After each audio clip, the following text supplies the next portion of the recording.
Down in Seoul's National Assembly, the ruling party's floor leader delivered his first parliamentary address, laying out his party's policy priorities.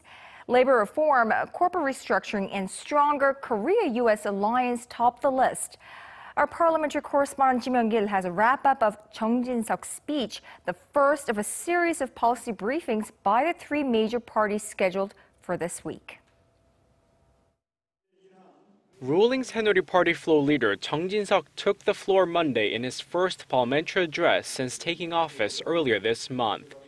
He began by advocating for a passage of a package of 4 labor reform bills he said would prop up Korea's stagnant economy. The 4 labor reform bills will help reduce wage imbalances and improve working conditions to thwart low productivity. We urge the opposition to cooperate for quick passage of the bills. He said if passed, the bills will help provide young people and the elderly with job opportunities. The opposition parties and labor unions, however, believe the bills undermine job security and give employers too much leeway to hire irregular workers. Chung also called for corporate restructuring of ailing companies to improve their financial soundness and minimize the fallout if they fail. He said without drastic restructuring to cut costs, the Korean economy could be in danger.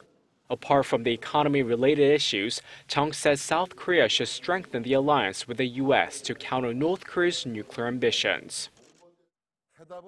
The answer is strengthening and building a trust relationship through the South Korea-U.S. alliance. The U.S. should be ready to provide us with their nuclear umbrella at any time. He also said his party supports Seoul's efforts to fully implement the UN sanctions on Pyongyang and keep up with international moves to impose additional sanctions on the North.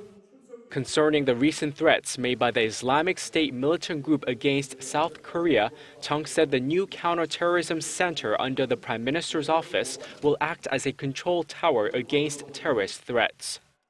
He said the center will conduct around-the-clock surveillance on potential threats and set up contingency plans. Chung's address is part of a series of briefings scheduled for this week.